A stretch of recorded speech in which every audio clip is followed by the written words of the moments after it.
सत्यम नास्ति तपः शोचम दया दानम न विद्यते उदरम भरणो जीवा वराका कूट भाषण। इस कलिकाल में ना तो सत्य बचा, न तप बचा, न पवित्रता बची और ना ही दान देने की क्षमता बची। जहाँ देखो वहाँ बस पेट भरने में लगे हैं, कैसे भी करके बस अपना भला हो जाए, दूसरा जाए भाड़ में। तो इसलिए कहते हैं उदरम भरणो जीवा वराका कूट भाषण। झूठ बोलने में लगे हैं, जहाँ देखो वहाँ बस झूठ ही झूठ है। जहाँ लोग अपनी ही पूर्ति करने में लगे हैं तो बताइए वहाँ उनका भला कैसे हो सकता है। संत जन तो कहते हैं कि जो दूसरों का भला करता है उसी का भला होता है।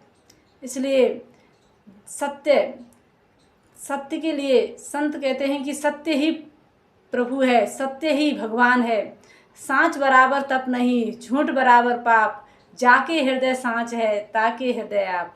तो जहाँ सत्यता है वहीं प्रभु हैं।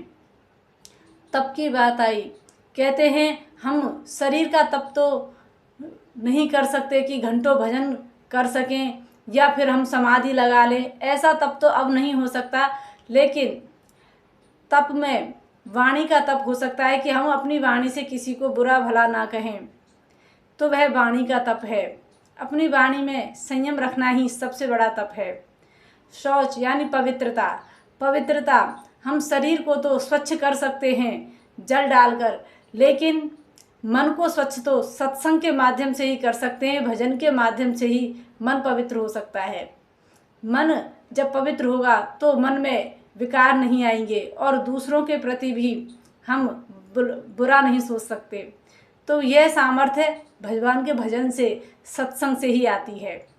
कहते हैं दान, जब दान की बात आती है तो सभी लोग सोचते हैं कि ये तो बस पैसे के दान की बात करते हैं कि इनको दान देते रहो। दान का मतलब ये नहीं कि आप धन का ही दान करें। दान होता है कि आप किसी को शिक्षा का दान करें, किसी जिसको ज़रूरतमंद है उसको दवाई की या फिर भोजन की। दान किसी भी चीज़ का हो सकता है। मन से भी दान किया जाता है। मन से किसी को आप बुरा ना सोचें, बुरा भला ना सोचें, तो वह भी एक प्रकार का दान ही है। मन से आप किसी के लिए अच्छा सोच सकते हैं तो वह भी दान ही होता है। इसलिए हमें अच्छे मार्ग पर चलना चाहिए, और जो अच्छे मार्ग पर चलता है, सच्चे मार्ग पर चलता है, उससे प्रभु प्रसन्न होते हैं, क्योंकि सरल हृदय को ही भगवान मिलते हैं।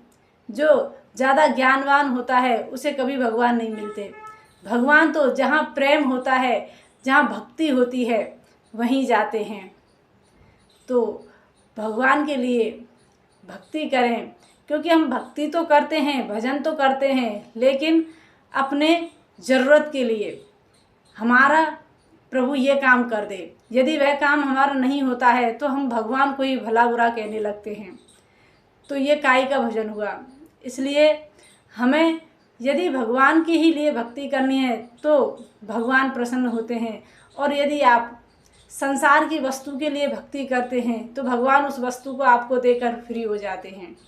भगवान कहते हैं जो जैसी भक्ति मेरी करता है मैं भी उसको वैसा ही मिलता हूँ। यदि किसी को मुझसे कुछ चाहिए तो मैं उसको वह देकर फ्री हो जाता हूँ, और जिसको कुछ नहीं चाहिए उसे मैं अपने आप को ही दे देता हूँ। तो ऐसे हैं हमारे प्रभु। जहाँ प्रेम है, भक्ति है, वहीं सुख है और समृद्धि है। तो भगवान अपने भक्त को इतना सामर्थ्यवान बना देते हैं कि वह किसी भी परिस्थिति में हो, वह प्रभु को कभी भला बुरा नहीं कहता, क्योंकि भगवान जानते हैं कि मैं इसको यदि कष्ट दूंगा तो ये सह लेगा। और जहाँ भगवान के लिए हमने भला बुरा कहा तो हम भक्त काहे के, हम तो बस ज़रूरत के लिए ही उसे पूछते थे। जहाँ ज़रूरत के लिए भक्ति की जाती है वो भक्ति नहीं, व्यापार है। इसलिए भगवान की जो भक्ति भगवान के लिए होता है, जो भजन भगवान के लिए होता है, भगवान भी उसी भक्ति से, उसी प्रेम से रीझते हैं। जय श्री कृष्ण।